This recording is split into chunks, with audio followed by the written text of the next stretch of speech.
Story time about how these girls from my job tried to kill me. I'm not over exaggerating, like I'm being dead serious. But hold on, let me go and get tea. Hold on. He ended up telling us how he basically went to jail because he was, for one, HIV positive, and he was putting semen in the tacos at Taco Bell.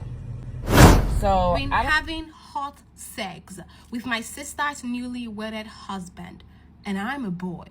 Story time. My boyfriend got my sister pregnant. Not just like my sister, my little sister. So me and my boyfriend broke up. What's up, everyone? I have got one of the wildest stories for you today. And trust me, you are not ready for this one. But before we dive in, do me a quick favor. Smash that like button and hit subscribe if you haven't already. It really helps out the channel. All right, let's get into it.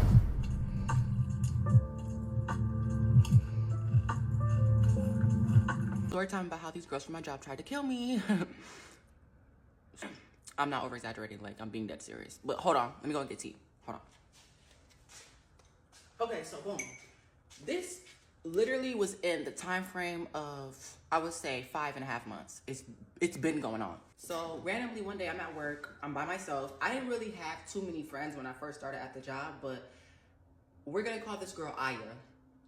Aya comes up to me and she just starts blabbing, like talking. Mind you, I first meet her, she's telling me all about her family problems, all about the people in her life's business. She's telling me about how she has an abusive domestic boyfriend, or a domestic abusive boyfriend. And she's telling me, like, she pulls down her face mask, showed me that her lips busted up, like, you know, and this is my first date interacting with the girl. So I'm like, damn, you know, I'm kind of feeling bad for her because, like, this is a sad case. You're a sad case. And as time progresses, I start to build what I thought was a friendship with Aya.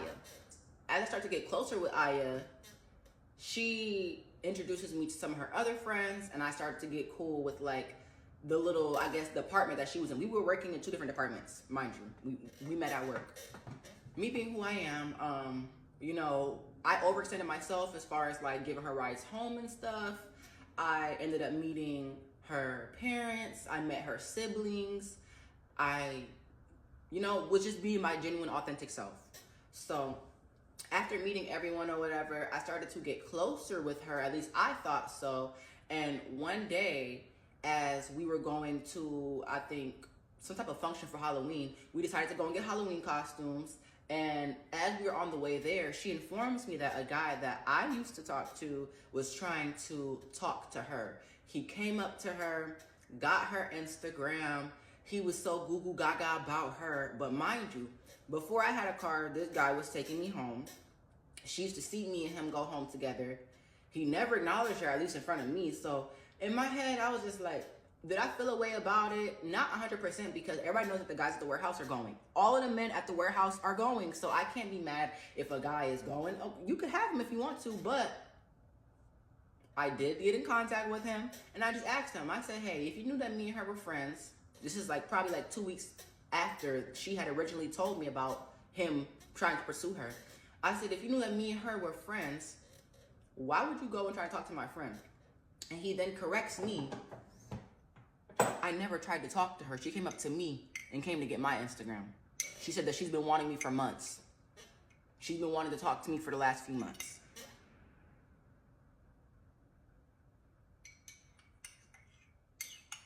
So now I'm baffled because that's not what she told me. So before I even get to the juiciest part, for the past couple of months, she's been asking me my sexual orientation, if I like girls, how she's not even gay, but for me, oh, she wants to put my ass in her face. Don't let her get off of the Hennessy. Mind you, she's confessing her love to me in a group chat filled with multiple of our coworkers, to the point where she was saying that she wanted to get an Airbnb one day so that we could just... I'm confused on my sexual orientation. I don't even know what I like, but it's something about her that I didn't like and I didn't want to intertwine myself with, because I could kind of see through her, you know? And mind you, she's doing all of this in front of multiple of our coworkers. One of her homeboys did try to talk to me or whatever, and me and him were like on a cool type of level, like not on no type of level. It was more of like I'm getting to know him. He's telling me about himself. I'm telling him about myself. But I kind of feel like in a way she started getting jealous of how close me and him were starting to be. And one day she hits me up like, oh yeah, we're gonna call him Nardwar. Yeah, Nardwar wants to know if you want to have a threesome with me and him, and he'll get a hotel for us. I'm not gonna lie, that right there made me back away from him and her, because I don't know, it's just like, number one, she has the domestically abusive boyfriend. She has the abusive boyfriend. She's sleeping with other people, and now the homeboy that she introduced me to, she's now telling me that he wants to have a threesome with us. But mind you, me and him talk on a regular basis, and he never said anything about a threesome. So I just kind of backed up completely, because it was just too much for me. But then the guy that I was talking to, you're telling me that he was trying to pursue you, but he's telling me something completely different. He's telling me that he never tried to pursue you and that it was the other way around. Okay, boom. As the guy that I was talking to, we're gonna call him Dominic. As me and Dominic are now catching up, mind you, I never had any sexual anything with this man as of this point, and me and him have been talking for over a year. Dominic ends up telling me that this girl had been talking about me for the past couple of months. He didn't know that me and her were friends. I said, what do you mean you didn't know me and her were friends? Because in my eyes, I thought me and the girl were still friends. He told me, she told him that I be getting flued out by different rappers, that I'm selling my twat, that I have STDs. I don't know. She told this guy the most heinous things about me. All were not true, which I don't have to explain to her how I'm getting where I'm going. I don't have to explain to her. I work hard as fuck. And it's not my fault that all the money that she is using goes to that abusive ass nigga. It goes to that man. All of the money that she's getting, she's using it to pay bills for her and a man to go and live together. Like, you know, what I do with my money, I invest in myself. I invest in my looks. I invest in my brand. I am my brand. Me, myself is a brand. So it was just very baffling to me, because this girl was still actively in my face, still, hey, like, you know, like, the whole time you're talking about me to a guy that you knew I was talking to. So boom, he even then tells me that her homegirls were also talking about me, but mind you, I don't know any of her homegirls. I didn't speak to any of these girls one-on-one. We never had a one-on-one relationship. But Dominic is now telling me that Bambi and friends are now talking about me, but I don't know Bambi and friends. Mind you, Bambi's coming up to me, hey, I wanted to ask you something. I'm like, yeah, what's up? Our first interaction, maybe our second interaction, because I've seen her like in passing. Like, you know, she passes me, I pass her, hey, what's up? But I don't know her personally, never had a conversation with her. She comes up to me and she asks me, I just wanted to know, like, if you like girls. Which baffled the fuck out of me, because I'm sorry, even if I did, Bambi, you were never my type. You're not my type of bitch. But it's just like, I asked her, where are you getting this from? She said, me and Aya were having a conversation, and she told me, mind you, this is before I had found out that Aya was talking about me and spreading rumors throughout the entire facility about me.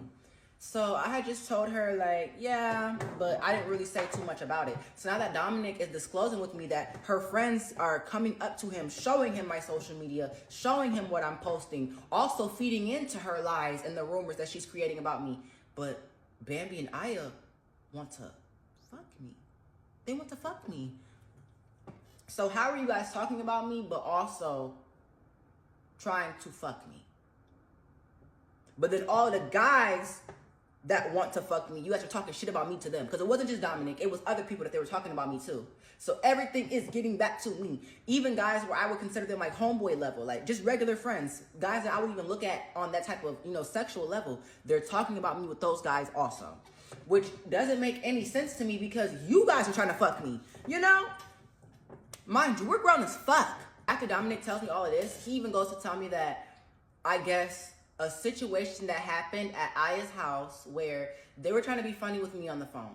I was hearing little stuff in the background. I had called Aya to see what she was doing, because we had hung out before outside of work, but I started noticing that as soon as these girls started to come around, Aya started acting a little bit phony. Aya started acting a little bit weird, but it was weird because, okay, well, Aya needed a ride home. I was giving her a ride home. When nobody showed up for her on her birthday, I was there for Aya. When Aya was getting beat up by her nigga, I was consoling her. So I'm just confused as to why now that Bambi, Areola, and friends are around, now you're acting a certain way towards me.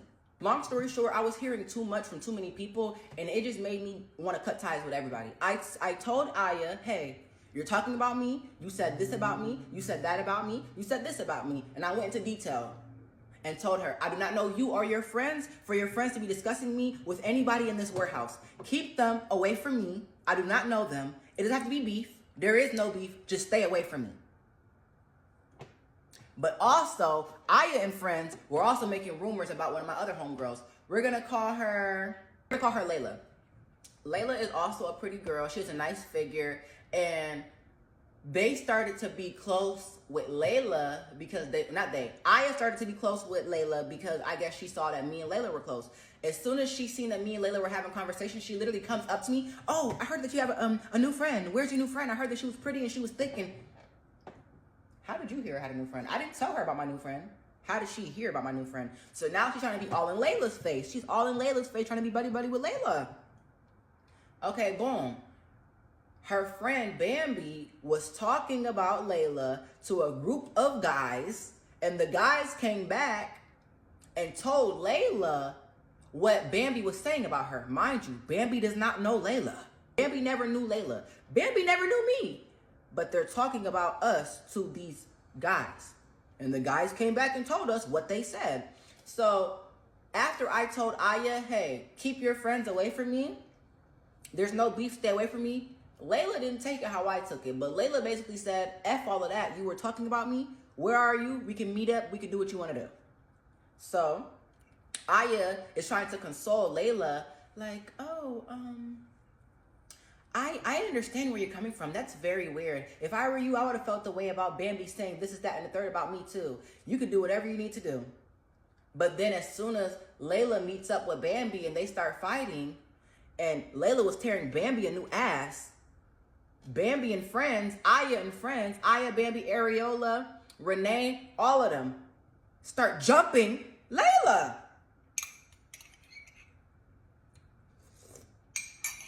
There has to be a part 2. It gets juicier. Part 2 of how my coworkers tried to kill me. And I'm not over exaggerating. So after they end up jumping Layla or whatever, we all still work at the same job. And this is crazy to me because, mind you, Layla's telling me about how they maced her. So they maced her before they jumped her. And I'm not saying anything because, mind you, I wasn't there when they fought. I felt bad for Layla. Of course I did. We all still work together. So it's just like, it's a very awkward situation. So now, after the situation with Layla, I'm seeing bitches mugging me. Areola mugging me in the aisles and shit. And I'm looking, if you looking, I'm looking. I don't know Areola. I've never had a conversation with Areola. I don't know Bambi. Bambi's walking past me laughing and snickering. And Renee, she's just a part of the crew because Renee's just around them weird ass hoes. So, but you know, to the point where Aya, Bambi, Areola, they're all walking past me trying to be funny. But it's like, y'all jumped Layla. Why are you trying to be funny with me? I'm not understanding, you know? So now they are continuing to antagonize Layla at the job. They're walking past her saying little funny shit like, oh, she got all this energy now. Why she didn't have the energy at the gas station? Basically saying when they jumped her, why did she have all of this energy at the gas station? So Layla and Aya ended up getting into it at the job, and then HR gets involved. I know, right? HR gets involved. I wasn't there. I wasn't there when they argued. I wasn't there when they fought. I don't know what the hell was going on. All I know was that it was a lot of drama.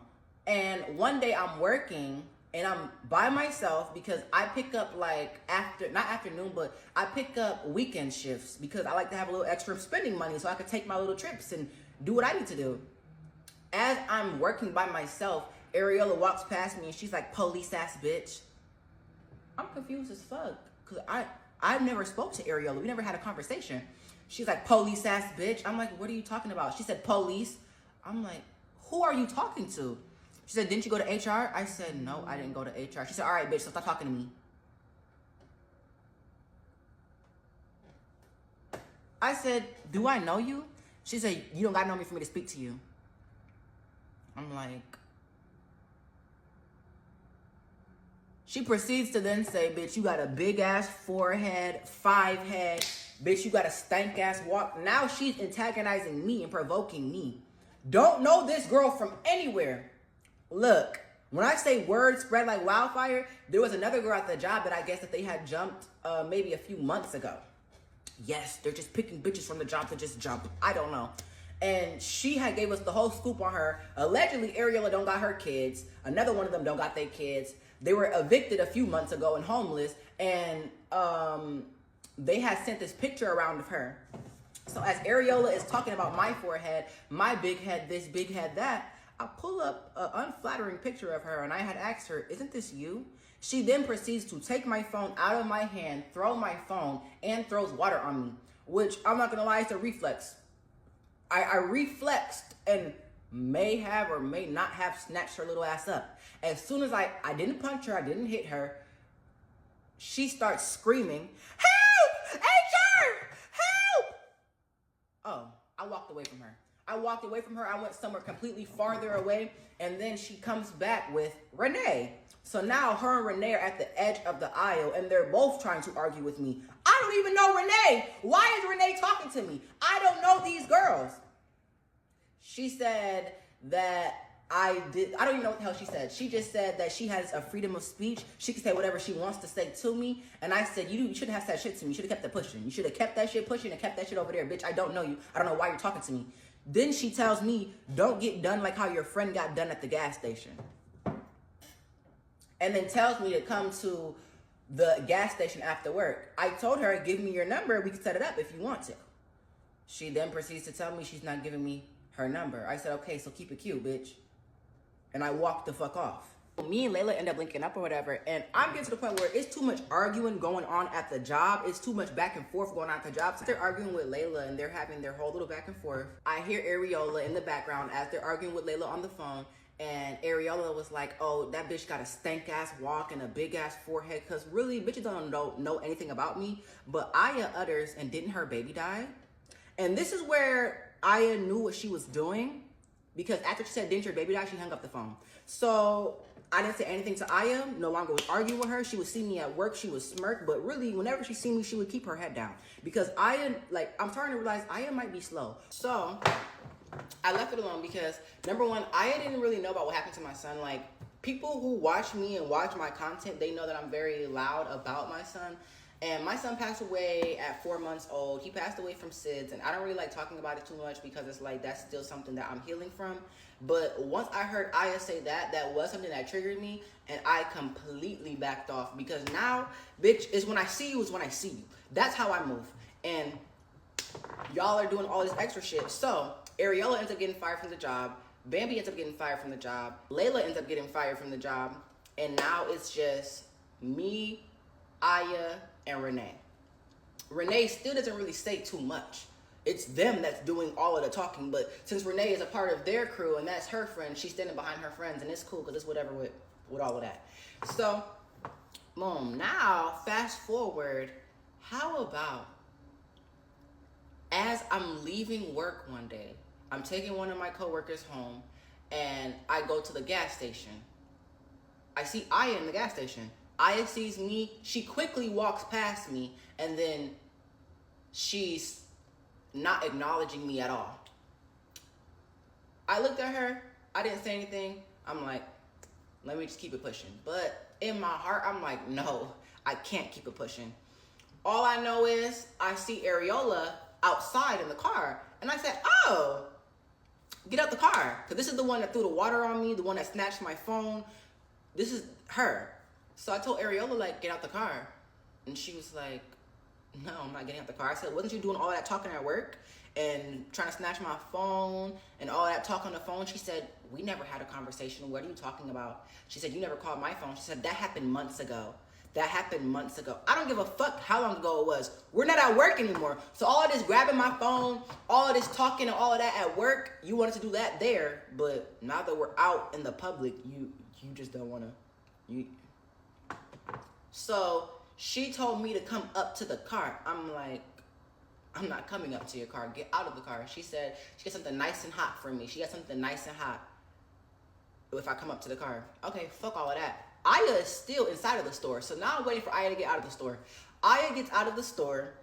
She's standing behind one of our other co-workers, and now he's in between trying to mediate and, oh, please, you guys are beautiful young ladies. Don't do this. No, I'm not trying to hear that. Mind you, he needed to mind his old ass business because Aya had been talking about me for months. Her and her friends had been antagonizing me at the job for months. They were damn near bullying me, which you can't bully me, but you know what I'm saying? They were antagonizing me for months. So you didn't know what the fuck was going on. You needed to mind your business, but he's standing in between us like, no.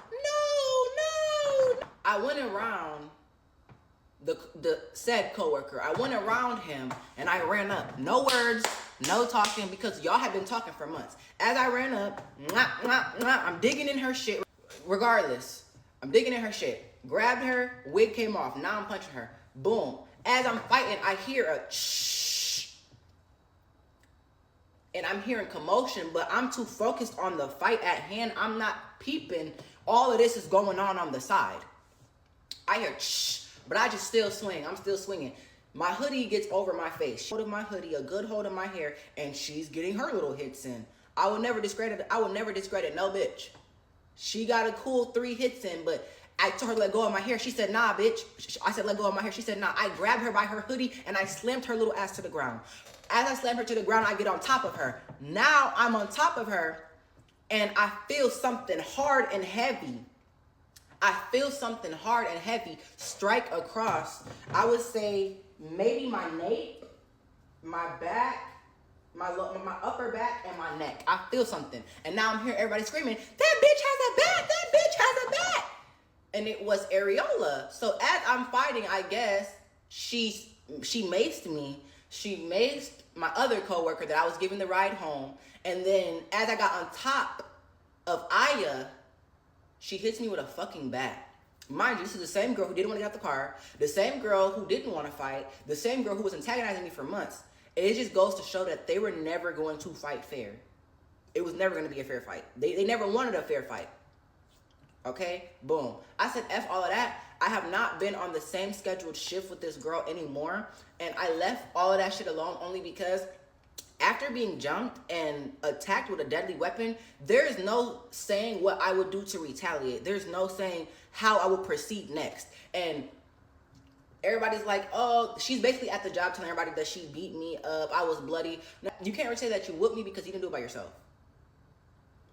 I mean, y'all jumped the last girl, y'all jumped me, y'all jumping other bitches at the job. Then they're like, y'all got a jumping streak. Y'all just some jumping ass bitches. So all I'm saying is I removed myself from my sanity, not because I'm scared of no female. So then a week after the fight or whatever, she's sharing my reels onto Facebook and she's just like, oh, keep making posts and I'm gonna have you laying where your dead baby at. And then she posts my house, my project car, and my car.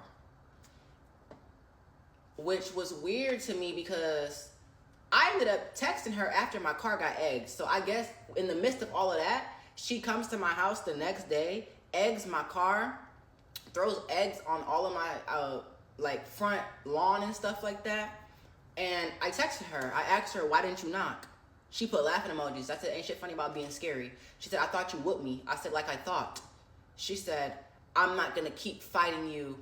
The next time you run up, I'm gonna put a bullet in you. Okay, so if you didn't wanna fight me, why are you running your mouth about me? Number one. Why did you come to my house? Why did you post my car? Why did you speak on you gonna be laying with that dead baby?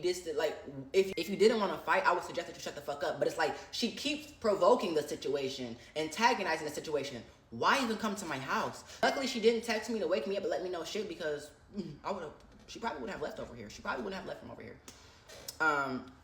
But it's just like, it's a lot of like scary, childish shit. So she's basically telling everybody at the job that she whooped me. And to be honest, she could have it because I feel like in a way she's intimidated by me. She's intimidated by pretty girls like Layla. She's intimidated by pretty ass girls because she's sleeping with half of the warehouse and she still doesn't get any attention. She's sleeping with one of the PAs, and he's giving me attention. He even came up to me to tell me shit she was saying about me. And that's supposed to be her little trick or whatever. Like, you know what I'm saying? So I feel like in a way, it's like she realizes that without trying, my name holds weight. And she's trying her best to tear me down. And she's trying her best to tear the people around me down. Because my coworker, she's now telling everybody at the job that he assaulted her and that he put his hands on her. When the only person that touched her was me. I'm the only one. I'll take the charge. I don't give a fuck. I'm the only one that made her nose bleed. I'm the only one that knocked her in her shit. I'm the one. But she's telling everybody that it's my coworker that did something to her when he never did shit. All he did was take the mace out of Ariola's hand and take the bat out of Ariola's hand. Which I don't feel like he was wrong for, because let Ariola would have swung that bat 2-3 more times, I might not have been here to tell you this motherfucking story. But now she's trying to get niggas involved, and now niggas are trying to, niggas have texted me to try to check me about, oh, this is that and the third, because she's been lying, telling everybody that this man who didn't do shit to her did something to her. Okay, so if you beat my ass, like how you said you beat my ass, why are you lying saying that people touched you who didn't touch you? You're saying that somebody put their hands on you when they didn't put their hands on you. The only person that touched you was me. I touched her. Yes, I did. Whatever comes with it is what comes with it. But not only that, you're saying that you beat me bloody as if you weren't bloody as well. We were both bloody. Bitch, I don't give a fuck. You're leaving. These people that's coming to tell me that said this, she said that. She never told anybody that she hit me with that fucking bat or her friend hit me with that bat. She never told them that. She's leaving out the main details that would make her look bad. So with that being said, it's like for my sanity, I'm choosing peace. But the other day I was working and I seen some of my coworkers like looking at me like, this is just goes to say, if you don't know what the fuck is going on, mind your fucking business. That's the message. So with that being said, I don't really know. I don't know what her issue is, because how do you go from wanting to eat my coochie and begging to eat my coochie? She was begging to eat Layla's coochie too. Her and her friend. To now, I'm ugly and I'm selling twat and just slandering my name. You want to fuck me, but you're also lying on me. Mind you, the gag is, just last week, her sister, blood sister, came up to me to tell me that she also did some backdoor shit to her and that she's sleeping with one of our PAs. The PA that's coming to tell me all of everything that she's saying about me, she's sleeping with that same PA. And that PA be flirting with me too. Like, they're lucky that I don't go to HR and tell them, this PA makes me feel uncomfortable. And he said a couple of things that makes me feel uneasy. This is the PA that she's sleeping with, allegedly from the mouth of her own sister, for $40 fucking. And not to throw you under the bus, girl, but I'm sorry, I had to. So you're accusing me of selling my coochie that I don't sell, but you're selling yours for $40 and some lunch? As she's sleeping with 10 plus people at that damn warehouse. And her friends be sleeping with the same guy. Like, they're all sleeping with the same people. They're all fucking the same people. They're all her and her friends. And she also got evicted from her house too. So she's homeless right now, couch surfing, pussy popping, and the domestically abusive boyfriend is in jail serving time for beating her ass. So she's been running rampant ever since. And it's just like crazy. Like, this is actually crazy. And this just goes to show you, like, this shit is a lot. Like, how am I supposed to be functioning at my workplace and this is what's going on at the place that I work at? I already have enough going on in my everyday life, but now I have to deal with weirdo bitches like this. I digress. I'm at this 304 appointment last night. Long story short, the dude, he told me to go to his room. He showed me where his room at. We in his room. It smelled like straight up dog shit. Like shit. Strong shit. Diarrhea shit. Pamper shit. Shit. So I'm thinking, like, I want to ask him, like, why do it stink like that down here? But he was like, all right, I'm finna be right back. I'm finna go upstairs and get something. Cool. I let him go upstairs and get something. It was so strong. I had to take, me being me, I had to look around his room to see what that smell was coming from. Tell me why I look under his dresser and behind his dresser and I see a whole bunch of underwears full of new shit on them bitches. Not no old new, like currently, like he be running through them underwears like that, and like he be collecting them or something. So then something tell me to open his drawer. I open his drawer. Tell me why a bunch of flies get the flying out his drawer, and then I see a whole bunch of underwears from orange, blue, yellow, green, black, brown, you name it, full of shit on them. I'm like, oh my gosh, is this ninja collecting shit underwears? So I hear he coming downstairs, so I'm hurrying up. I'm going back on the bed to where I was at. Tell me why this ninja come down here with a pad. You know the pads where the old people be like having under them so they don't make a mess on the bed? He come downstairs with a pad. I'm thinking, okay, he finna make me or something, you know? So I asked him what he bring a pad down here for. He talking about, don't worry about it, don't worry about it. Okay, cool. Fast forward. Tell me why we doing a 1, 2, 3. This nigga shit in the middle of us ucking. This ninja take a shit in the middle of us ucking, literally at the same time. It's shit coming out of him while we're ucking. I didn't know what to do. I needed my money. I couldn't say nothing. I didn't know what to do. I did not know what to do, y'all.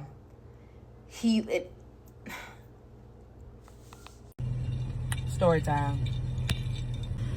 And I am not the person that you come and you tell your weirdest secrets to, or your weirdest things you have ever done in life.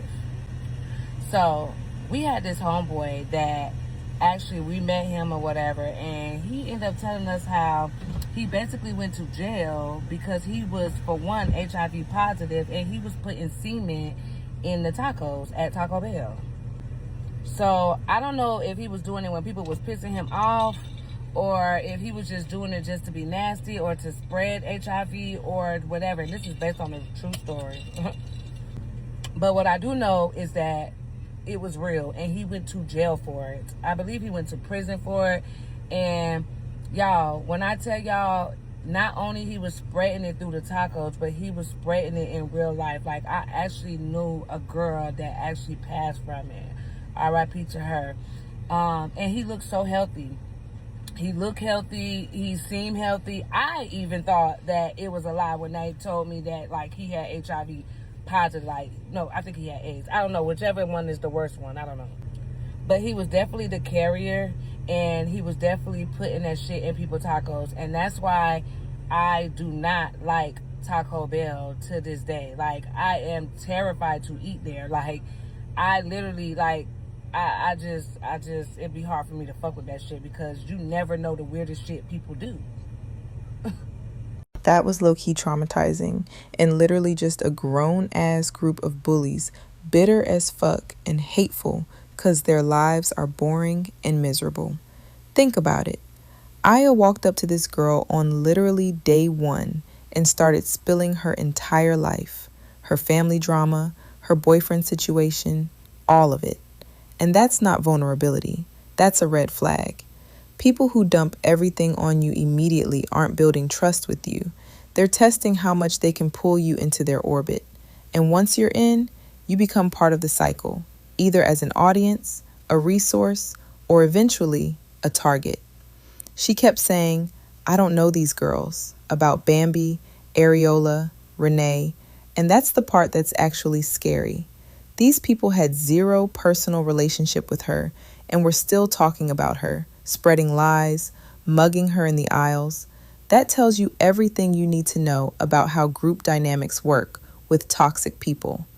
Aya was the nucleus, and she was just feeding them narratives, and they ran with it without ever having a single real conversation with the girl they were targeting.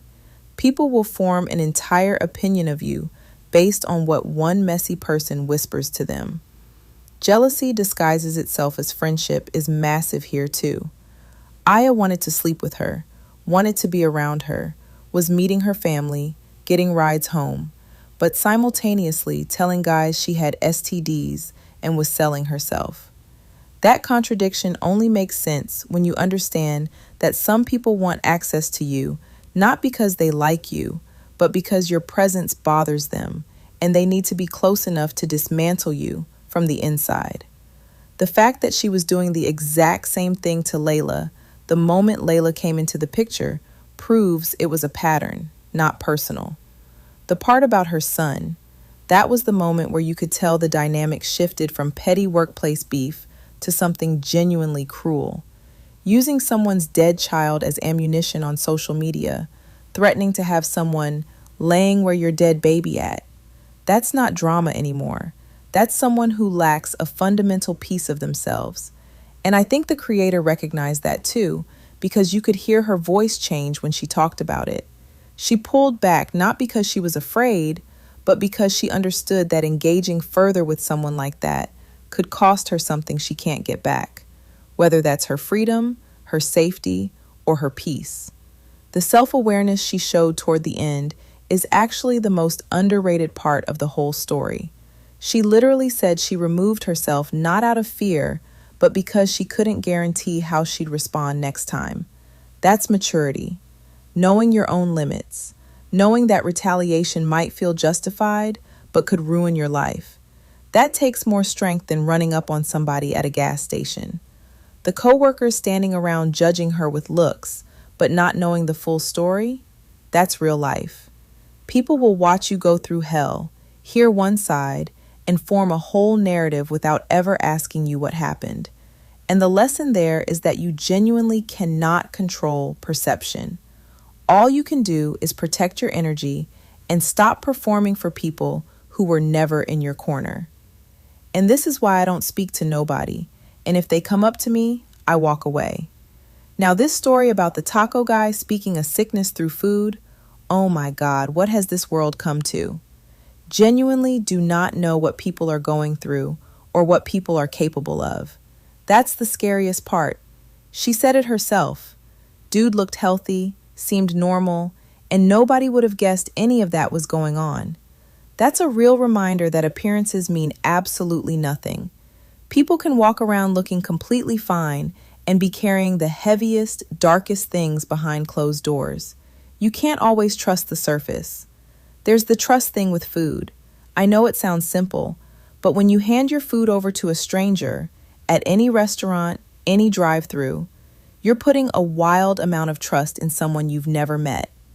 Most of the time, it's fine, but that story is a real example of why people have that gut feeling of unease sometimes. You don't know who's handling what you consume, and that's not paranoia. That's just reality. Someone can just move through life hurting people, and nobody catches on for a while. That girl, she knew actually passed away. That's somebody's daughter, somebody's friend. And the person responsible was just out here walking around, living life like nothing happened. That part is heavy. It really makes you think about how much damage one person can do when nobody's paying attention. Story time on how I got played with on my birthday week. And I still talk to dude to this day. Okay, so basically one day, we talking, chopping and chopping and chopping and chopping and chopping and chopping and chopping. Like we literally is chopping it up. Like I done went to McDonald's, Food Line, Target, came back home, went back to the house store. He's still on the phone, mind you. All that is within at least 4 hours, and we still on the phone. Okay, a little bit in that phone call, he was asleep, but he woke up and we still talking. Okay, and get nighttime, and I think this was about a Sunday night when really nothing going on, but it was a lot. Okay, so he hang up the phone, and I'm on the phone with my homegirls.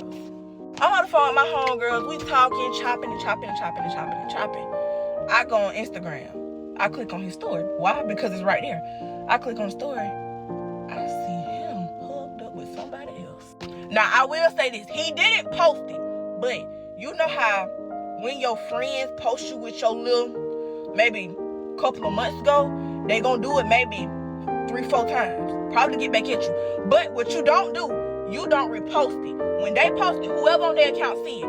Whoever on your account, and when you post them with theirs, whoever on your account, they see it. If you gonna repost it one time, you don't repost every single story that they posting on you in your old look.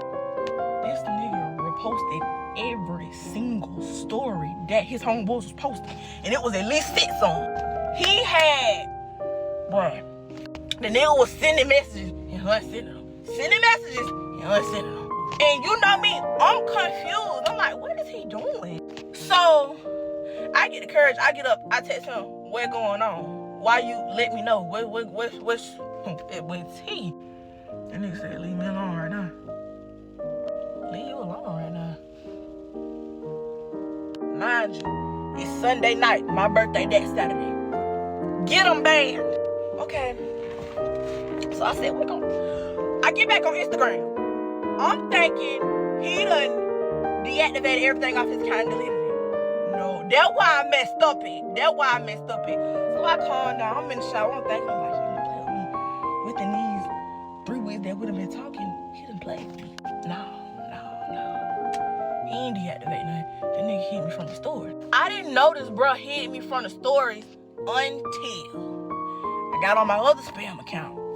My homegirl tell me, she was like, ain't that who you talk to? I look, it's indeed who I talk to. But see me, I forgot, I follow you. But he don't know that was my spam too. He think it's a regular bystander because the nigga so easy, he let anybody in his spam. I click on the account, I see 2 highlight circles, and I see a green circle up there. So he added this account to his close friends list. Okay. Y'all, I click on the story first. He done posted him and her hugged up, kissing, choked up, everything. But what he did do, he did post his homeboys and everybody else with their little. Okay.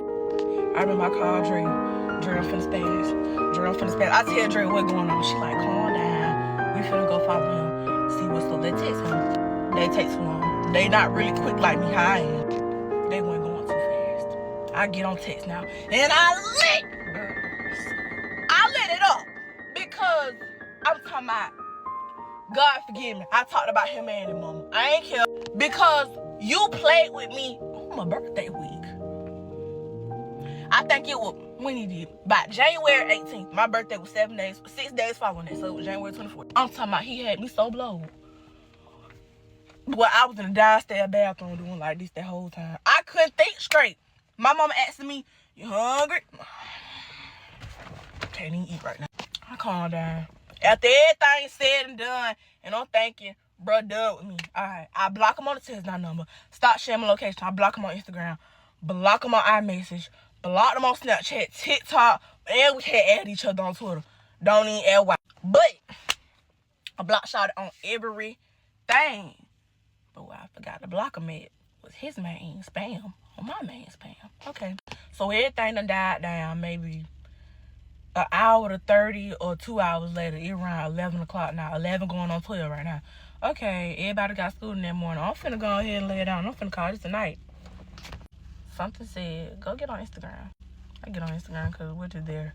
I already seen enough today. Y'all, I click on them DMs. Guess who blowing this phone up? Mind you, I say, example, it was maybe 10:50. I opened the messages at maybe 10:54. He lined me up. I click on the messages. He talking about some. My bad. He talking about some. Why I can't see you nothing on TikTok? What going on? You ain't looking at none of my quotes on Twitter. What going on? I ain't even mean nothing. I said I hate you. Go down. He talking about some. No. We was just playing. Mind you, I lit him and the homeboys up. They know I ain't never cared. I lit them up like some latex. I did not care. By the time I was done, I'm pretty sure they all went to fight. And I ain't give no type of fuck. Because don't make me mad. Please do not. And I ain't did nothing to you. Fast forward. He get telling me, no, you can cheat on me. I promise I'm not gonna say. But I'm finna get on the phone with him right now. Okay, so story time on what happened to me at Ask Questions on Tacoma and 290 in Houston, Texas. Y'all, I'm gonna say this. I'm trying to say this without crying, but bro, this is why I stay home. This is why I don't go out. When I first pulled up, I felt the tension, but I smiled because I'm a happy ass person. Oh Lord. So I told my friend, I told her I was outside. Something told me you may need security tonight. I don't know. Y'all ever had a ringing in your ear? I dropped my keys 3 times. Like, it was a lot of signs that I should have stayed my ass at home, right? Okay, So when we get to the door, my friend, she come outside to get me. We turking, we having a good time. I'm like, hey, bitch, it's your birthday. Get to the door. It was a stud. From my understanding, if you're a stud, you dress like a man, you look like a man, you prefer to be called a guy. Out of respect. Last time I called a stud a woman, she didn't like that. So I'm confused, right? Do you want to be called a guy or a girl? So I was like, hey, sir, right? I'm a girl. I'm like, oh, what the fuck, right? So, but this is not when it, I'm sorry. Let me back up. Jump right into the application. No, but before that, she asked for my ID. He asked for my ID. And I went inside, okay? They said $20. I laughed. I'm like, damn, $20? It was nobody there. No cars. I'm like, damn, I'm finna buy some drinks, some hookah, $20. Let me just go outside. Let me wait on my, I had already hit up security. Because like I said, I had a feeling. So I was like, I'm gonna go outside and wait on security and wait on my security, then I'll come back. So as I'm walking outside, I'm joking. I'm like, $20? I said, I don't be paying no $20 when I go somewhere. I ain't paid $20 in years. And that's when she got in it. She was like, you ain't got $20. You supposed to be famous. I'm like, I got $20, but I was just joking. I'll pay it once the security get here. So I started walking towards my Malibu. She said, and you in a Malibu? But you talking about some $20. I said, girl, I could buy the food that you're selling right there. I could buy a hookah. I could buy some drinks. I was just playing like it's not that big a deal. And she started walking. That's when I started recording, right? Because the Malibu comment. So I started recording. That's when I was like, I love my Malibu. My Malibu is paid off. I love my Malibu. And then, so I'm recording, girl, she's a stud. I'm recording the stud right now because the stud started recording me. So the stud started recording me, and I'm like, I can record too, as y'all see in the camera. And she's like, I ain't recording you. I said, no, she is. I look over, she walking up to me. I'm like, hold up, bitch, back up. Like, I'm not even recording you. So now I'm recording her now because the bitch is walking up to me. So I need my proof, right? She hit my phone so fucking hard, my fucking fingers started tingling. Bitch, you didn't have to hit me. Bitch, you didn't even have to hit my phone. You know what I'm saying? So I'm like, nah, I'm calling the cops. This is crazy. It ain't no way this should be okay. So my security, he pulled up by now. And he like, hey, let me handle this. I know who that is. She's always like this. I found out she was agitated because she ain't been making any money selling the food. The business is called, the business asked questions, haven't been getting any money lately. So the business is struggling. So I found out she had an attitude because of that. Technically, she did know who I was. And she do not like me from social media. Yeah. So for everybody talking about, you ain't no fucking celebrity, what you need a security guard? Shit like this. Because, bro, I don't even know you, lady. And you just want to put your hands on me? wasn't even talking to you. You the one talking about $20. You should have $20. You're not even at the door. You are the vendor.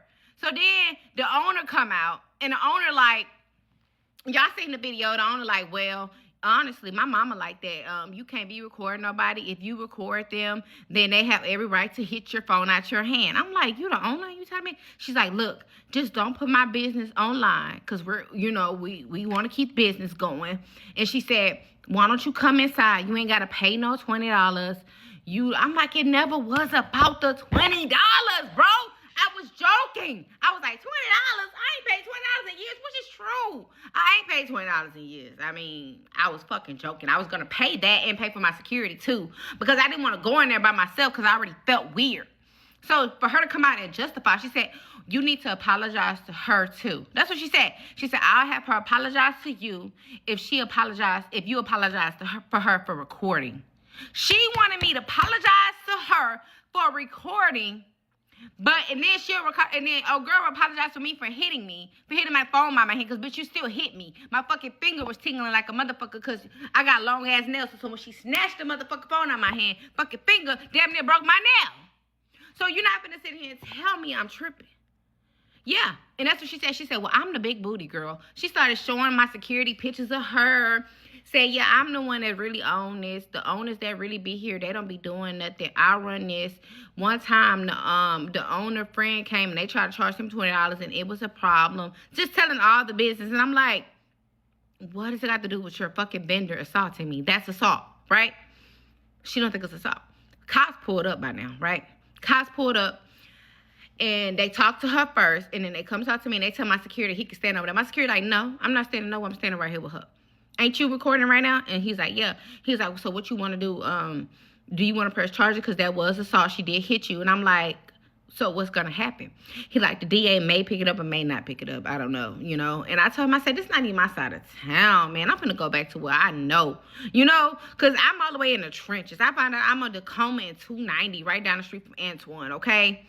The girl was mad. She wasn't making any money, which she didn't even know. I was finna show her some motherfucking love. As soon as I got that class, I was finna buy all that motherfucking food. You know? So for her to do that is wild. And all the owner asks is don't put my business online. So I'm doing it. Ask questions on 290 in Tacoma. You're wrong. You letting your vendors assault your customers over me joking about $20? Okay, yeah, I went back outside. And my friend, she was like, friend, just go. Friend, go.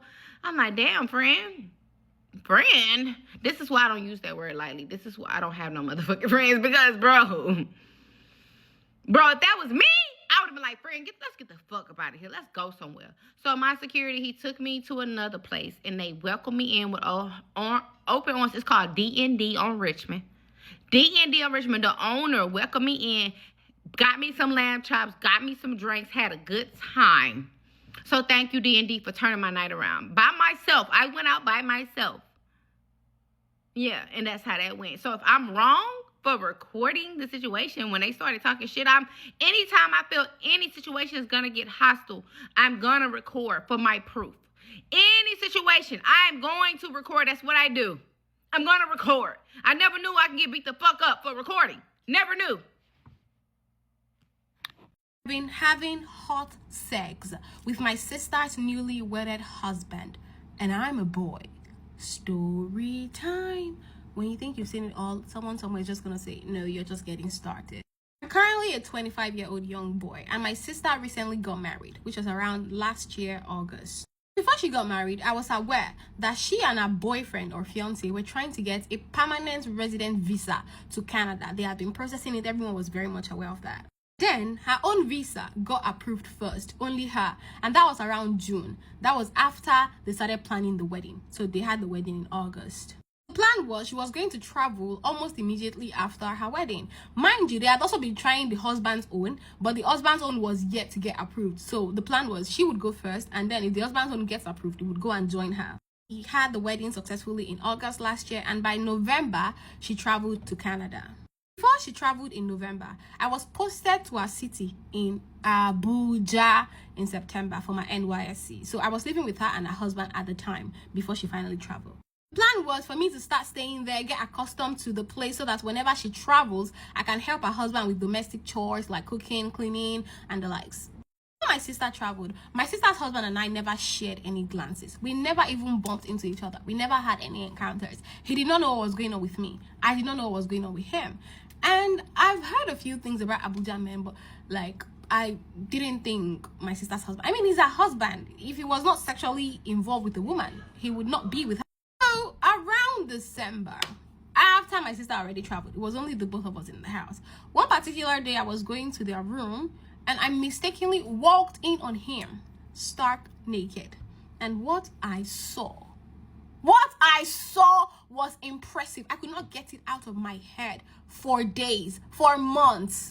I mean, I've been having him for months now, but I was already thinking about him for the first 1 week. Unfortunately for me, after 1 week, he came back home. After he already went to have fun with his friends, they had some alcohol, he was tipsy, and then he came home drunk. I realized that this man had been lacking sex since my sister traveled, so I decided to use myself to satisfy him sexually. And I took advantage of the fact that he was drunk, at the time, and he probably didn't know. Number one, is a lie that man did not know. There is no way he will sexually satisfy a man that is drunk without him being aware. The only thing was he just felt like the alcohol, the tipsiness or the drunkenness was an opportunity or an excuse, like an easy way out, so you can easily blame the alcohol. That man is gay as fuck. So we had some good, amazing sex. Then the next day, he confronted me about what happened. And I was like, oh, you came in tipsy. And don't worry, I was also tipsy when everything that happened, so we can just blame the alcohol. Both of you are mad. was remorseful. I was remorseful. While we're both trying to be remorseful together, he grabbed me and we had a marathon hot sex. If you don't know what marathon is back to back, like continuously for hours. You know, you come again, you come again, you come again. Yes, while doing the same thing. Ever since that time, we've been having amazing sex back to back. Now, the crazier part is his visa just got approved, which means that this man has to go meet my sister, and I cannot bear that. Now, this man is planning on traveling in June, which is in like 3 months. And how am I supposed to live or survive without him? You were surviving before this man. I don't want him to go. I love this man. I'm in love with him. He has fucked me in the way that no man has ever done in my entire life. So I can't lose that kind of a person. Sex life is passionate and hot. At the same time, I'm thinking of my sister. I don't want to be the one who ruins our married home. Currently, I'm contemplating on carrying his international passport and his documents and going to burn them, and then I'll plan a fake robbery, like the house was burgled, so that they would, know that someone came in and destroyed everything, so that this man would not go. Man, I'll carry out this entire thing and I'll still show that I'm trying to help him figure things out. But in all this, I'm thinking of my sister because I really love her so much and I don't want to be the one who hurts her. Girl, I mean, boy, let me tell you, if you burn his documents can easily be replaced. All he needs to do is to get an affidavit and get a new passport, and he's still gonna go to Canada, okay? Canada visa can be done again. So if you're thinking of it, you're just a dumb boy. For crying out, you're 25, you're sleeping with your sister's boyfriend, your sister's husband. What in the world? What is wrong with you people? If you were horny, no one is judging your sexuality. If you want to be whatever you want to be, you can be it.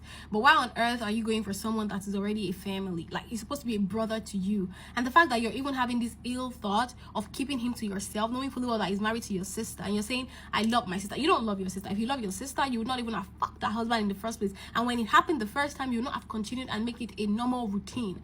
So right now, he's bad for your sister, because if I were you, I'll find a way to anonymously send a message to your sister to let her know that that man is bad for her. Because once he goes back to Canada to go and meet her, he's gonna be fucking every damn man he sees on the street. Because a man that cannot control himself, that cannot control his penis from fucking a family member, he can fuck anybody. Okay? So do your sister a favor, send an anonymous message to her and let her know that her husband is gay with any evidence. I don't even know what to say. Please advise him in the comment section. And to share stories with me, send an email to me at talktoperna@gmail.com. And if you are the sister, you're wondering if this story is yours, send a DM to me.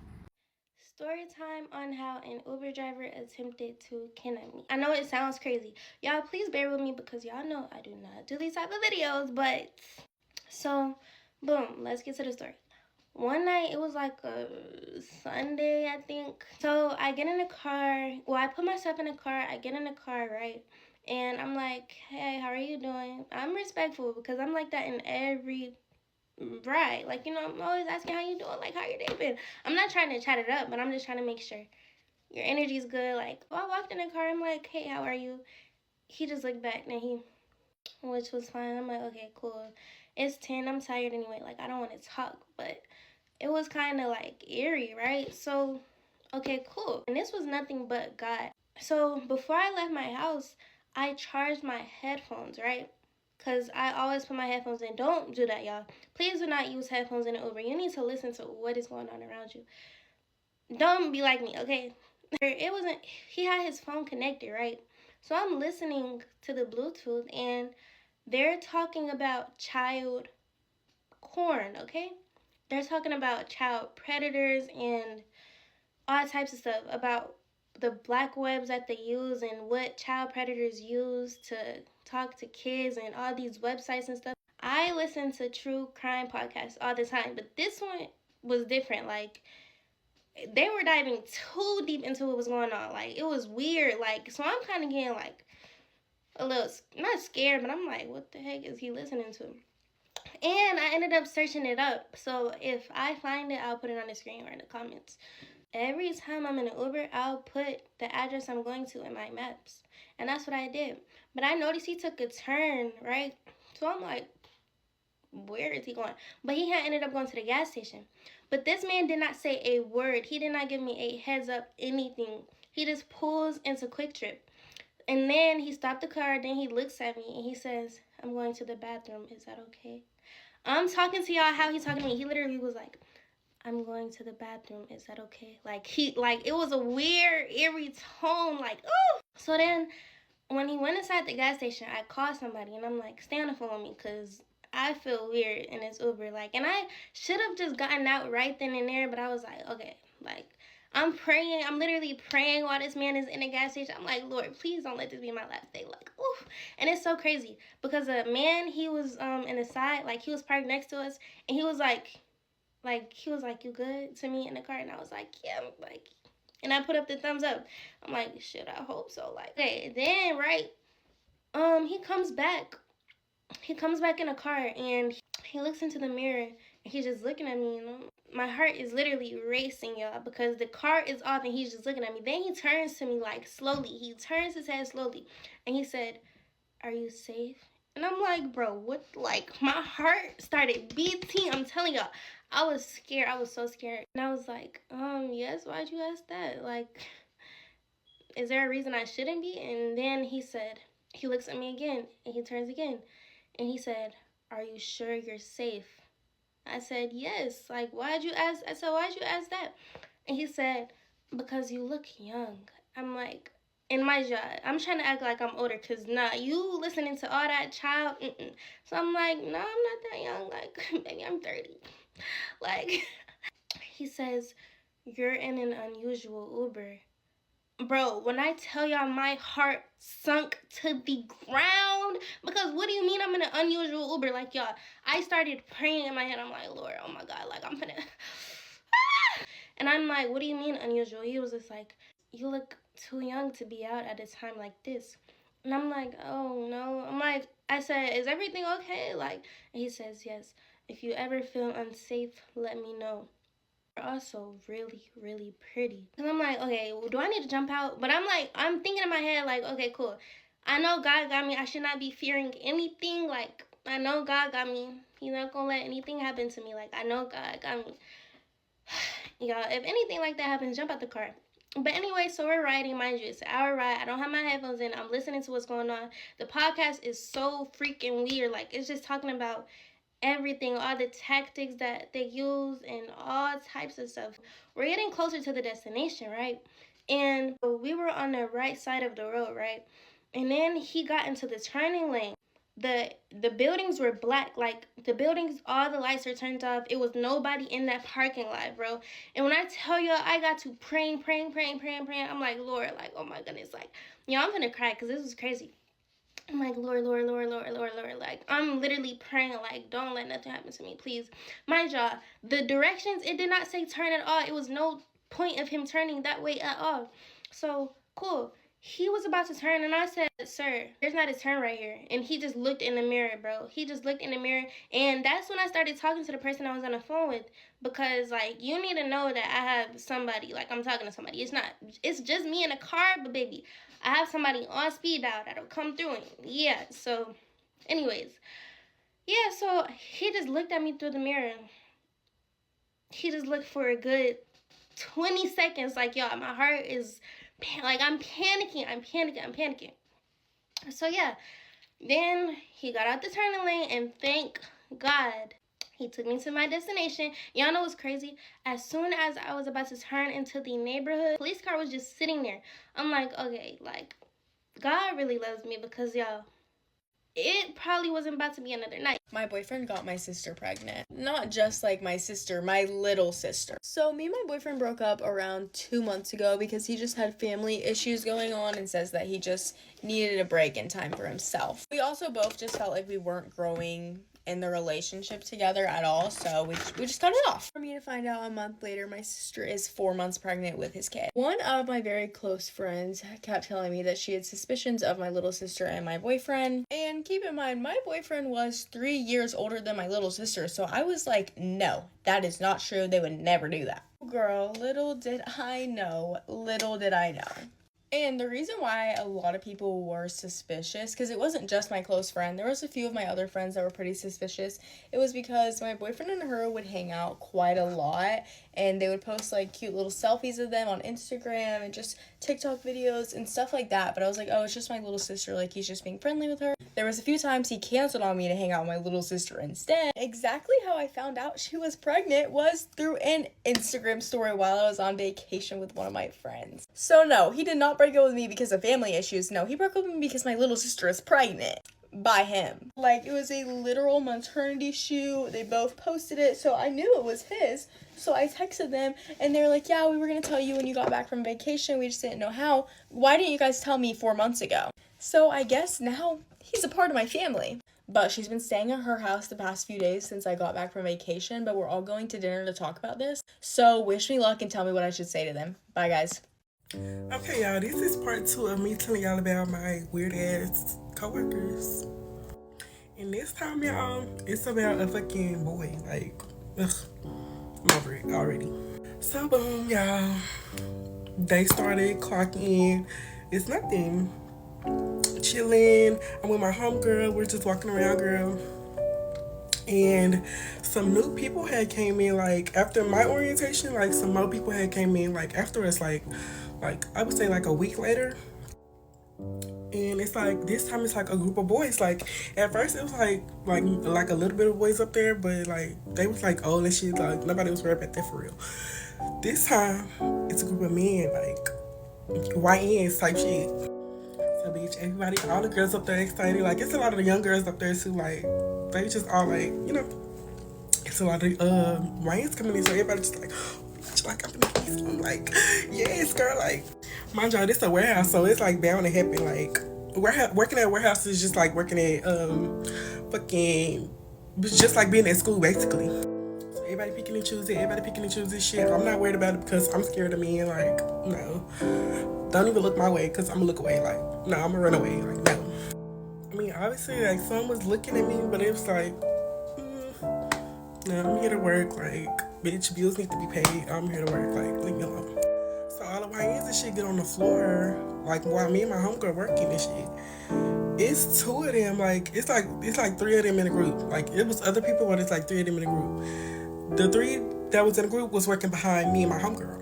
So we working, minding our business, and I go to the back to get some water. Why? It's like 2 of the YNs back there, and they like just talking and shit. So when I walk up, they was just like just staring, and I'm just like, getting my water, like minding my business, trying not to stare at you. So I'm getting my little water. I'm getting my water. Why the fuck I heard giggling? So y'all know me. Girl, they said, what? I didn't say no, I just looked back like real hard, like, cause what's funny, if you're laughing while I walk off, if somebody laughs while you walk off, they talking about you. I don't give a fuck what nobody say. If somebody laugh while you walk off, while you're walking off, and I heard a chuckle, what's funny? What's funny? What's funny? I wanna laugh too, what's funny? So bitch, they're gagging, and they're just like, you know how people like, when something awkward happens, they're just like trying to stand, like, mind you, they instantly stop laughing. Like, when I look back that hard, they stop laughing. So I was like, over it. I was like, okay, whatever. I turn around and I walk off and shit, and it was done for that day. The next day that I come in, y'all, Waterboy is right there with like two other like YNs and shit. They're standing right there staring at me, and the one that laughed, mind you, the dustiest one in the group, like, out of all of them, the dustiest one in the group. He tapping his homeboy, like, the homeboy trying to ignore him, but because when people, like, when I know somebody talking to me, I stare at them. Like, I'm like, so he tapping the homeboy, and then he, like, smiling while tapping him, like, trying to get him to notice me. The homeboy is peeing him. So I'm like, give him a hard mug, and I walk off. Mind y'all, I'm minding my business, like, I just clocked in, y'all. So me and my homegirl, we get back on our station, they get back on theirs. I'm going back there, like, I'm going back to get some water, because I always go get some water around that time, y'all. Like, I always go get water, like, I'm thirsty. Because y'all not stopping shit, like, y'all not stopping nothing, like, just because y'all trying to make fun of a bitch, or, like, y'all trying to get a key off me, because I know I look good, like, bitch, you was staring, that's probably why he was doing all that, but I know, like, you're not stopping nothing. You're not stopping anything. I'm gonna continue going back there and getting my water. I don't give a fuck who back there. What's up? Run up. So boom, I go back there and he's like by himself now, so he giving me stares like he like shaking his head and all that. And I'm just like, at this point I'm over it. I already told my homegirl, like, as they were doing that, I'm telling my homegirl, I'm like, girl, they giving me like a weird set, like, I don't know, like, I don't do all this, like, I never had them type of problems. So it's like, I don't know. I'm from the hood, so it's like, bitch, if you looking at me, if you doing something like, what's up? What you want to do? You want to fight? You want to fight? You want to fight? You want to fight? You want to fight? So I just give him a mug again. I'm like, ugh. Like, this time I'm seeing something like, oh. So I walk off after getting my water, and that's that on it. Like, at this point, I go back to my station. I tell my homegirl, I'm like, okay, girl, like, it's definitely something up. Like, this boy keep, like, I don't know what he giving, but it's, like, weird. She probably like, girl, he probably like you. Y'all know how like girls be. They be like, girl, he probably likes you. And I'm just like, no, girl, if you like me, you know, we wouldn't be doing all this weird ass shit. She's like, but you know how like BL men are. I'm like, no, girl, like, no, you're not gonna do that to me. I don't give a fuck who it is. Find somebody else. Find somebody else. So boom, she's like, okay, bitch, what you wanna do? You wanna walk over there? Cause she her bitch is just like me. So she's like, you wanna walk over there and see what's up? And I'm like, no, girl, like I don't even wanna do all that because I'm trying to keep my peace. Like, this is my new job. Like, I'm just trying to chill. Like, she like, girl, whatever. Like, if you doing all that, you need to go, you know? So I'm like, okay, girl. Like, I'm just paid. So my break comes. And I'm on break. Y'all, as soon as I walk into the break room, I'm hearing laughing. But this time, it's like, it's the same two boys. I'm hearing laughing. I'm hearing two people laughing. So I know who it is. I'm paying it, like, I'm paying it us. Like, for part 2.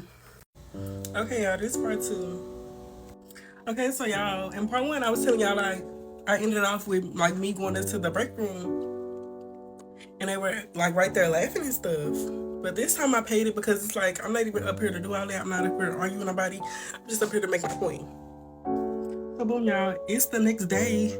And walking to the building like regular. Waiting on my homegirl. Call my homegirl. I'm like, girl, where you at? Boom, she pull up. We walk into the building together. So we get inside, we put our stuff down, we talk for a little bit because the time don't start until like 5 minutes afterward. It don't matter, but we chilling in the break room. So boom, it's time to clock in. We go up there, and guess who's standing right there? The same boys. So they didn't say nothing this time because what I gave yesterday, it gave don't play with me. Well, so I thought. So boom, they trying to chill, girl. They clock in, we clock in afterwards. And we talk for a little bit. We go to the restroom because clock in to go to the restroom. What? So boom, we go to the restroom. The workers didn't already started and everything, y'all. Like, so boom, we the last ones walking up there and they're standing right there. Like, this time, it's him, another boy. Okay, I don't know what that was. It's him, another boy, and the friend that was already with him. So boom, I guess they formed a little group or whatever. But they're just standing right there, girl. I'm on my business, go back my business. Nothing, they didn't say nothing. So boom, we working, and this time, I'm doing my water routine. I go get my water, mind my business.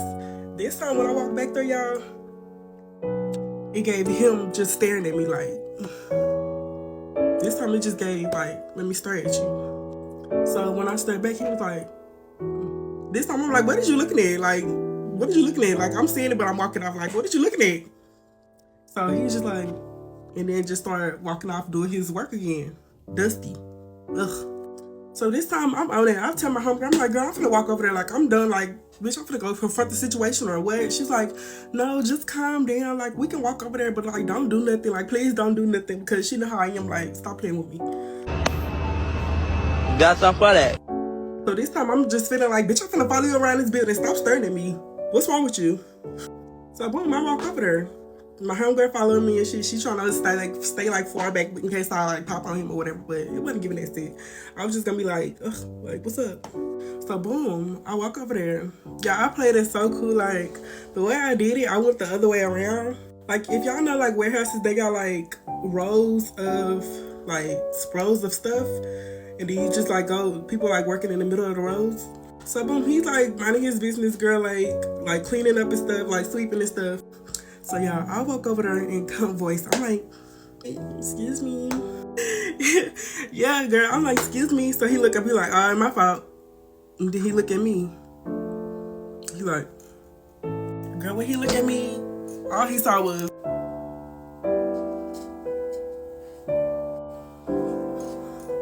cause what happened? What's funny now? Bitch, I'm in your face. What's up? So I walk up like, yeah. I didn't do nothing. I was just staring like, cause you staring at me, bitch. Like we haven't like never had a conversation. So I'm like, yeah, let me stare at you back in your face. Hello. So me and my homegirl, we walking off laughing and shit. I look back, he just like shook, like gag, like yes, bitch, I'm in your face. Like what's up? So boom, we laugh it off. Continue on with our day. Girl, like we took our little 30-minute break. Why we come back? This boy has a whole group of men. Like he had like, the girl, it's like all the men that worked at the warehouse. It was right there, girl. He didn't form the fucking group or whatever. Like I don't know. Like y'all, it was him, the friend, bitch. It was 5 other niggas, bitch. They was all standing there right there, like they weren't like looking at us. Like they was just standing right there talking. And I'm just saying, like, why would this boy keep like trying to form groups for people to look at me? Like as soon as we walked up this time, he was just like tapping, like trying to make them look at me. But they already know, like everybody already know the tea. Like you new here, like everybody already knows. So everybody just like peeing him, like girl, you doing too much. So this time I'm circling around the group, circling around the whole group of men, bitch. I'm circling around him. My homegirl said she heard him say she scares me. What? She was like, girl, he said you scare him or something like that. And I'm like, girl, whatever. So when I'm circling around the group, I'm acting like I'm getting some water because I really just want to say something. So when I get the water, I'm just like, yeah, because I beat whoever. I said something like that, something about beat. And girl, all the men just start walking off and shit, girl. They was like, okay, girl, it's giving essay, like, let me just walk off. I don't know what that kind of was, but that nigga was like making meetings and shit to look at me, like some weird shit. Like for part 3, baby, I'm tired. This story with the husband and the sister, brother, like what?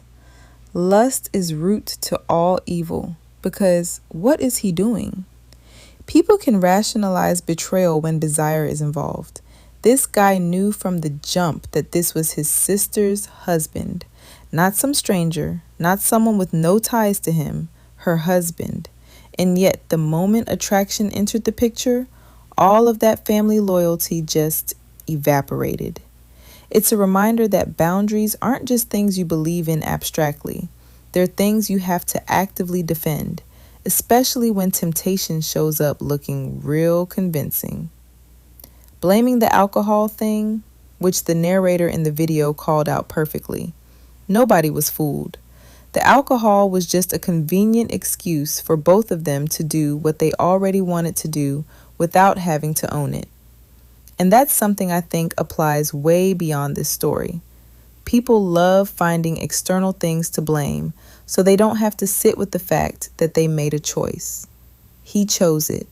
The husband chose it. The alcohol didn't choose anything.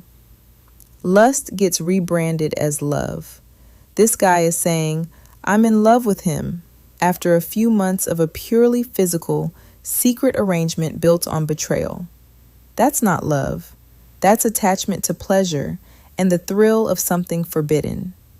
Real love doesn't make you plot to burn someone's passport and stage a fake robbery. That part honestly showed how far off the deep end a person can go when they confuse intensity with intimacy. And the selfishness is wild when you step back and look at it.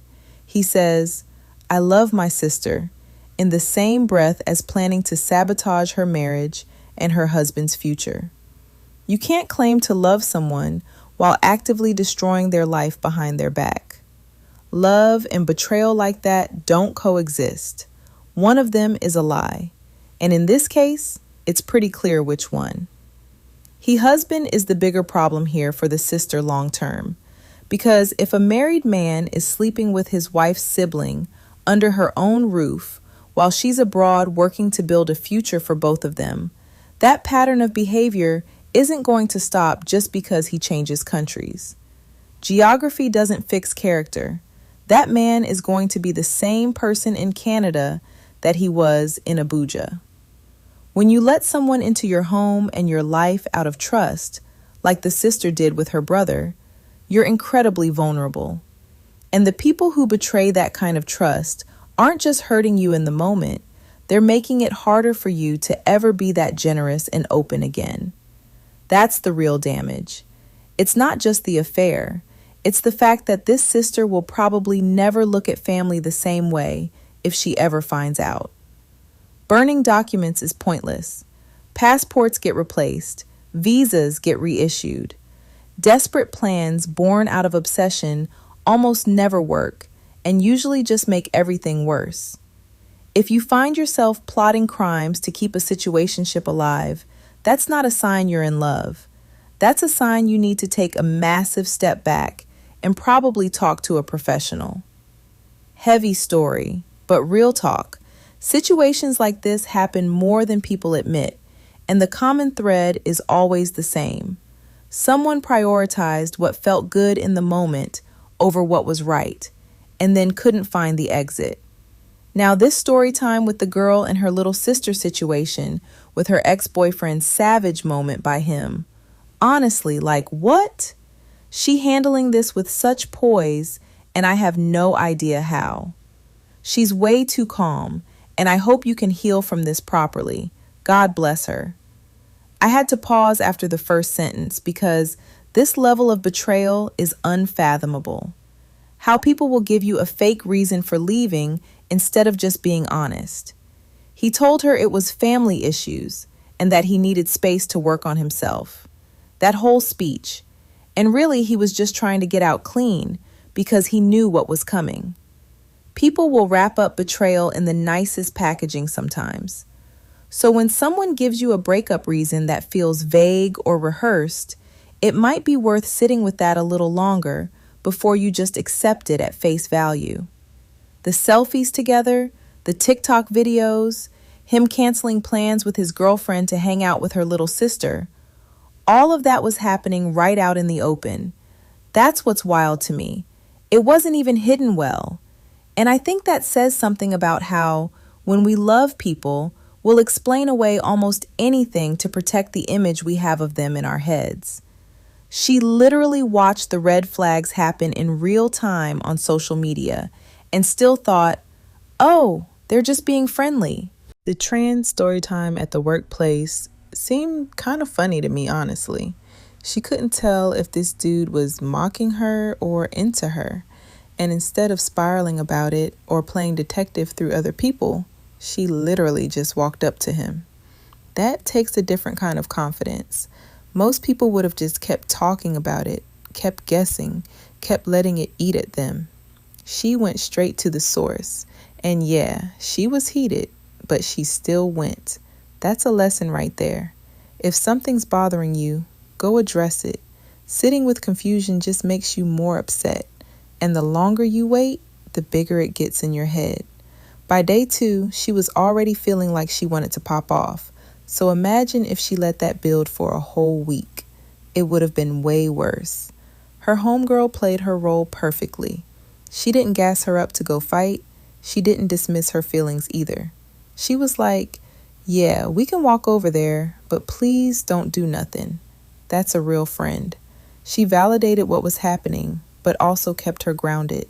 Not everybody has that person at work, and honestly, that probably saved the whole situation from going left. You need someone in your corner who's going to be honest with you, not just hype you up. And notice how the homegirl even tried the girl, he probably likes you angle first, trying to give her a different perspective before she went full war mode. That's emotional intelligence right there. She was trying to de-escalate without invalidating her. And then, when it was clear they needed to go address it, she walked with her. She didn't let her go alone. That's loyalty, but with a brain attached to it. And then there's the dude. This man was literally forming whole assemblies of coworkers just to look at her, tapping people on the shoulder, gathering groups, doing the most. And when she actually stepped to him, he froze, told someone she scared him. That part is so telling because a lot of people who act bold from a distance completely fold up close. It also says a lot about immaturity. If you're interested in somebody, just say something. All that laughing and staring and group nonsense is middle school behavior, and it almost got him checked for real. And what's crazy is his own friends weren't even entertaining it.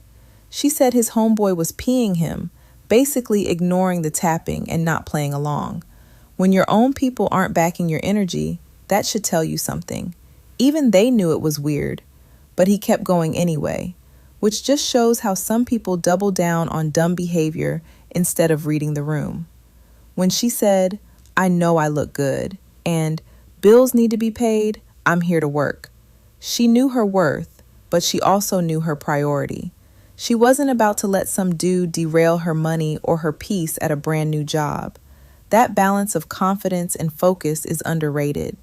A lot of people would have either completely ignored it to the point of being a doormat or blown up and risked their job. She found a middle ground, even if it was messy getting there. And I think that's a lesson people miss. Protecting your peace doesn't always look calm and zen. Sometimes protecting your peace means getting in somebody's face so the issue stops. Peace isn't always passive. She knew that if she didn't shut it down early, it was going to become an everyday thing. And that would have actually disrupted her peace way more than one confrontation ever could.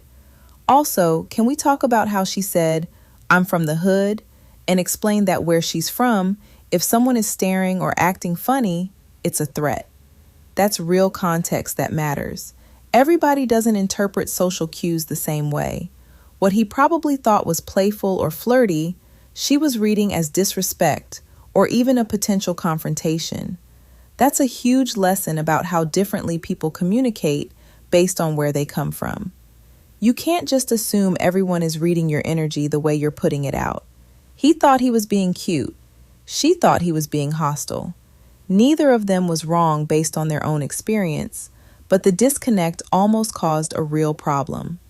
That's why being direct matters, because all the indirect stuff gets lost in translation fast. If you made this far, thank you. And please leave a comment down below to show love to the channel, and hope you enjoyed these story times.